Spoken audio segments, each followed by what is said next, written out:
Jerusalem. A city smaller than most American suburbs, yet for 5,000 years, it has been the center of battles that shook the world. Conquerors marched through its gates, prophets walked its streets, and 3 great religions claimed its stones as sacred. 40 times its rulers have changed, 40 times its people have been broken and rebuilt. But why this place? Why did a city born around a single spring become the beating heart of faith, the obsession of empires, and the flashpoint of wars that still echo today? This is not just the story of a city. It's the story of humanity's deepest hopes and fiercest conflicts etched into 1 square mile of stone. This is how Jerusalem became the world's holiest city. Every story of Jerusalem begins not with armies or empires, but with something far more ordinary: water. Around 3000 BC, in a barren hill country where survival seemed almost impossible, a single spring bubbled up from the earth, the Gihon. That heartbeat of water drew people in, tents became homes, and a village took root. Without that spring, there would have been no city. But with it, the seed of Jerusalem was planted, destined to grow into one of the most contested, most sacred cities in human history. By 2000 BC, the Egyptians knew of this little settlement and called it Jerusalem. At the time, it was nothing more than a Canaanite town, clinging to the hillside, yet already wrapped in stone walls to guard its precious water source. A wall around a spring. That simple act signaled a truth. Here was life, and it was worth defending. In 1500 BC, the new kingdom of Egypt stretched its shadow across the Near East, and Jerusalem was pulled into its orbit as a vassal state. But empires are never eternal. By the 12th century BC, the ancient world staggered into chaos. The Great Bronze Age collapse. Kingdoms toppled, cities burned, and in their ruins rose small, stubborn states. Among them, the Israelites. According to biblical tradition, around 1000 BC, King David captured Jerusalem. He made it his capital, a decision both practical and symbolic. The city lay at the center of tribal lands, unclaimed by any single group, making it a natural place to unite a fractured people. Under his son Solomon, a temple rose unlike anything the city had ever seen. Gleaming with stone and gold, the first temple was more than a building. It was a spiritual compass. Jerusalem was no longer just a city. It was a promise, a covenant carved in stone. Yet unity is fragile. Within a century, Israel split in 2. The northern kingdom kept the name, while the southern kingdom of Judah held Jerusalem as its capital. For 4 centuries the city stood, sometimes thriving, often threatened, always coveted by powers like Egypt and Assyria. Its temple rituals continued, even as armies camped beyond its walls. Then came Babylon. Nebuchadnezzar II, the conqueror, turned his eyes toward Jerusalem. In 597 BC, the city fell. Many of its people were carried east into exile. A decade later, when Judah rebelled, the Babylonians returned with fire and fury. In 587 BC, they burned the first temple to the ground. For the Jewish people, it was more than defeat. It was devastation. Home was gone. The house of God was ash. Picture the scene. Long lines of captives walking toward Babylon, shackled, silent, carrying only memory. Yet in exile, they did not lose themselves. They sang psalms by foreign rivers. They told their children stories of Jerusalem. Memory became resistance. Faith became survival. And then, a turning point. When the Persian Empire rose, Cyrus the Great allowed the exiles to return. Around 538 BC, the first groups made their way back to a city of rubble. They cleared stones, rebuilt homes, and, most importantly, restored the temple. Jerusalem was reborn. It was proof that a city can be crushed, but not erased, so long as its people carry it in their hearts. From the ashes of Babylon, Jerusalem rose once again, ready to face the next empire, the next faith, the next chapter in its extraordinary, tumultuous story. Jerusalem's revival under the Persians was not the end of its struggles. It was the beginning of a new cycle. In 332 BC, a young conqueror from the north swept across the map like a storm, Alexander the Great. With his armies, the city fell into Greek hands.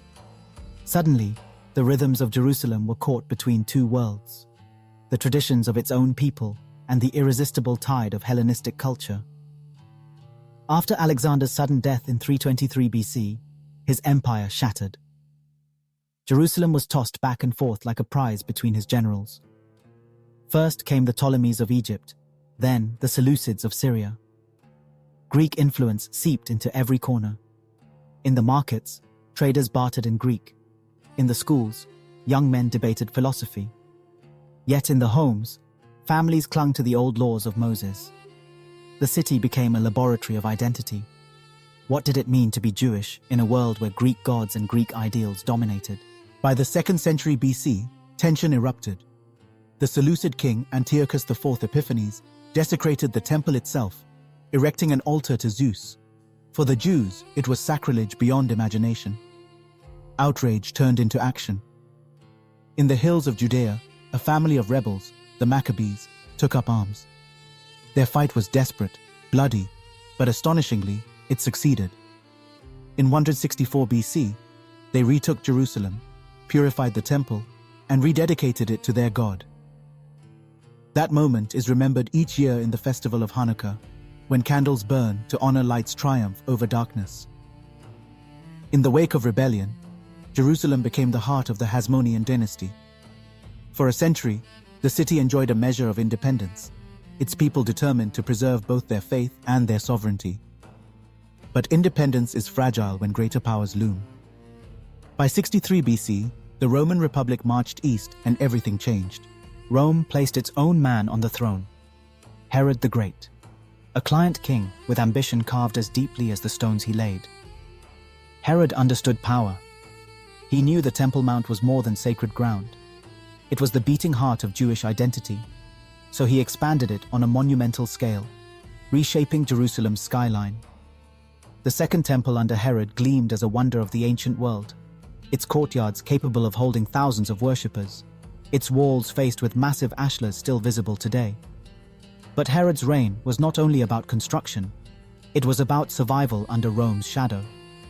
He built palaces, fortresses, and aqueducts, displaying loyalty to his Roman patrons while keeping a fragile hold on his subjects. Some saw him as a tyrant, others as a genius. Either way, he left an imprint so large that 2,000 years later, archaeologists still marvel at the stones he moved. By the time of Herod's death in 4 BC, the illusion of independence had vanished. Within just a generation, Rome absorbed Jerusalem into the province of Judea, placing it under direct imperial control. The city had once again become a possession of empire, its destiny tied not to itself, but to the ambitions of those far away in Rome. And yet, beneath the stones, something was stirring. A faith, a message, a teacher, and his followers were about to rise in this very city, giving Jerusalem a role that would ripple across continents and millennia. By the 1st century CE, Jerusalem was swelling with life. Between 70 and 100,000 people lived within its walls, most of them Jewish, but whispers of something new had begun to circulate. A small band of followers spoke of a teacher who had healed the sick, challenged the powerful, and been crucified by Rome, yet whom they believed had risen from the dead. Christianity was still just a fragile branch of Judaism, but its roots dug deep into Jerusalem's soil. For the Roman governors, Jerusalem was already a difficult city to manage. Faith ran deeper here than in almost any other province. Pagan shrines could not satisfy a people devoted to one god. Rome taxed, policed, and punished, but in the back streets, hope smoldered. In 66 CE, it burst into flame. The Jewish revolt against Rome swept through Judea, and Jerusalem became its fortress. The response was merciless. In 70 CE, after a brutal siege, Roman legions under Titus stormed the city.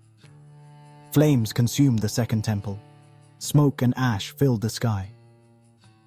One wall remained standing, the Western Wall, a fragment that still anchors Jewish prayer today. For the Romans, it was a show of power. For the Jews, it was devastation, a second shattering of their holiest place. Rome rebuilt the ruins as a colony called Aelia Capitolina. Emperor Hadrian barred Jews from entering, except on certain days to mourn. On the Temple Mount, he erected a shrine to Jupiter, erasing the sacred heart of the city with marble and idols. Yet Jerusalem's story refused to end. Names could change, stones could be repurposed, but memory clung to the hills like dust. Then, a transformation. In the early 4th century, Emperor Constantine converted to Christianity. His mother, Helena, journeyed to Jerusalem to seek the place of Christ's crucifixion and burial. What she identified became the site of the Church of the Holy Sepulchre, dedicated in 335 CE. Pilgrims flocked to touch the stone, to kneel where they believed heaven and earth had once met. For Christians, Jerusalem was no longer a symbol of exile. It was the epicenter of salvation. Under Byzantine rule, the city became a beacon for Christendom. Churches rose alongside markets, monks and pilgrims filled its streets, and Jerusalem's spiritual gravity pulled believers from across the empire. Yet history here never rests. Just beyond the desert horizon, a new faith was forming, one that would soon arrive at Jerusalem's gates, forever altering the city's destiny once again. In 638 CE, the winds of change swept across the desert and reached the walls of Jerusalem. The armies of Islam, united under the Rashidun Caliphate, marched north. When Caliph Umar ibn al-Khattab arrived at the gates, the Byzantine defenders surrendered. A new faith had claimed the holy city. But unlike the brutal conquest before, Umar entered not with slaughter, but with a treaty. Christians could remain. Jews, long barred, were allowed to return. For the first time in centuries, Jerusalem became a place where three faiths coexisted, however uneasily, under Muslim rule. Under the Umayyads, Jerusalem's skyline was transformed. Upon the Temple Mount rose the Dome of the Rock, its golden roof glinting against the sky, proclaiming Islam's presence. Nearby stood the Al-Aqsa Mosque. These monuments were more than architecture. They were declarations of faith, markers that Jerusalem was now sacred to Islam, believed to be the place from which the Prophet Muhammad had ascended to heaven during his night journey. In less than a century, Jerusalem had become not just the city of David and of Christ, but also one of Islam's most revered sanctuaries. But tolerance, like empire, has seasons. In 969, the Fatimid Caliphate took control. At first, pilgrims of all faiths continued to visit, yet restrictions tightened. Then came a shock. In 1009, Caliph al-Hakim ordered the destruction of the Church of the Holy Sepulchre. For Christians across Europe, it was unthinkable. Stories of desecrated shrines ignited outrage and grief. At the same time, Christendom itself fractured. The Great Schism of 1054 split the Christian world into Roman Catholic West and Greek Orthodox East, each claiming authority over Jerusalem. Meanwhile, in 1073, the Seljuk Turks seized the city. Reports spread of pilgrims harassed on the road, of holy sites neglected or defiled. To the Byzantine emperor, the Seljuks were a military threat. To the Pope in Rome, they were an insult to Christendom itself. In 1095, Pope Urban II called upon Europe to march east, to take back Jerusalem. Thousands of knights and peasants set out, driven by faith, zeal, and the promise of eternal reward. In June 1099, after weeks of siege, the Crusaders breached the city's walls. What followed was a massacre. Muslim and Jewish inhabitants were slaughtered. The streets ran red. For the victors, it was a triumph. For the conquered, it was terror. Jerusalem became the crown of the Crusader kingdom, reshaped into a Western city. The Dome of the Rock was turned into a church. The Al-Aqsa Mosque became the headquarters of the Knights Templar. Pilgrims from Europe poured in, guarded by the new military orders, the Templars and the Hospitallers, who swore to defend the holy places with sword and shield. But the Crusaders' grip was not eternal. In 1187, after the legendary Battle of Hattin, Saladin, Sultan of the Ayyubid dynasty, marched on Jerusalem. The siege lasted barely a week. Unlike the Crusaders, Saladin spared the city from massacre, but Christian sites were stripped of their power. The Church of the Holy Sepulchre survived, yet Jerusalem was Muslim once more. Europe reeled. The news sparked the Third Crusade, led by kings like Richard the Lionheart of England. They regained coastal strongholds, but Jerusalem itself remained out of reach. Over the next century, Crusaders would briefly seize the city again, only to lose it once more. By 1291, their last bastion in the Holy Land had fallen. The Crusades had ended. Under the Mamluks, Jerusalem became quieter, though diminished. Its Jewish and Christian populations were smaller than ever, but pilgrims still came. In 1517, the Ottoman Empire swept in. Sultan Suleiman the Magnificent rebuilt the city walls, walls that still define the old city today. For centuries under Ottoman rule, Jerusalem settled into relative obscurity, a provincial town where mosques, churches, and synagogues stood side by side. Yet history was not done. A city once at the center of empires was about to awaken again, stirred by foreign powers, nationalism, and the tides of modernity. Jerusalem, once a quiet backwater of the Ottomans, would soon become the obsession of the world. By the 19th century, Jerusalem had faded into a provincial backwater of the Ottoman Empire. Its population was scarcely 8,000, divided into 4 uneven quarters. Muslims clustered near the Temple Mount, Christians around the Church of the Holy Sepulchre, Jews by the Western Wall, and Armenians near Zion Gate. Within a single square kilometer, the city groaned with overcrowding, its streets a tangle of stone alleys where faiths met, collided, and coexisted. But beyond the crumbling walls, the modern world was pressing in. European powers, Britain, France, Russia, looked eastward, sensing Ottoman decline. They established consulates, built churches, and staked claims in the city. Jerusalem, once overlooked, was suddenly desirable again. The trickle of Jewish immigration grew into a stream. Persecuted in Eastern Europe, many Jews looked to Jerusalem as their ancestral home. Wealthy benefactors like Sir Moses Montefiore and Judah Turo funded new neighborhoods outside the ancient walls. In the 1860s, the Russian compound rose, complete with church, hostel, and consulate. Step by step, Jerusalem began to push outward, beyond its medieval shell, into something resembling a modern city. By the dawn of the 20th century, the population swelled. Tensions, too, began to swell. When the First World War erupted, the Ottomans sided with Germany. In 1917, British forces under General Allenby marched into Jerusalem. Crowds watched as he entered the city not on horseback, but on foot, a gesture of humility. The Ottoman centuries were over, yet the British did not bring peace. That same year, they issued the Balfour Declaration, promising support for a Jewish homeland in Palestine. But they had also pledged independence to the Arabs who had fought beside them against the Ottomans. 2 promises. 1 land. A trap already set. In 1920, mandatory Palestine was established. Under British rule, Jerusalem's population soared, from 52,000 to over 165,000 in just 25 years. 2/3 were Jews, 1/3 Arabs, mostly Muslim. Violence flared repeatedly. Riots, uprisings, strikes. The city was no longer a quiet crossroads of pilgrims.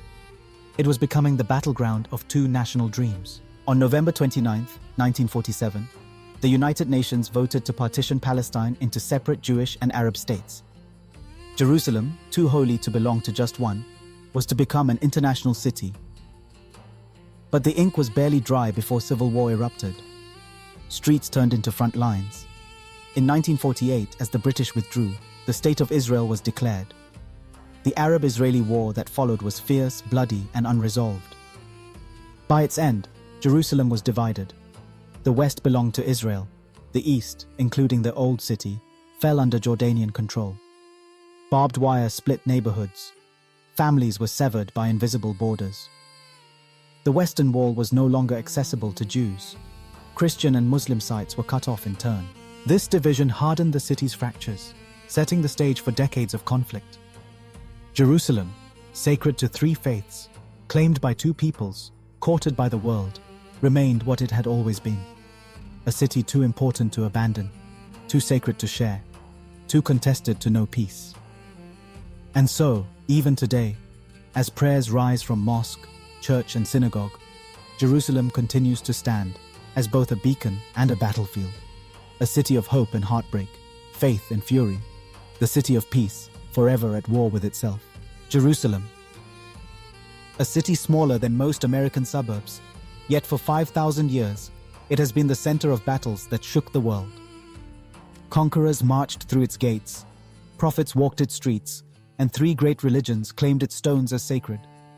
40 times its rulers have changed, 40 times its people have been broken and rebuilt. But why this place? Why did a city born around a single spring become the beating heart of faith, the obsession of empires, and the flashpoint of wars that still echo today? This is not just the story of a city. It's the story of humanity's deepest hopes and fiercest conflicts, etched into 1 square mile of stone. This is how Jerusalem became the world's holiest city.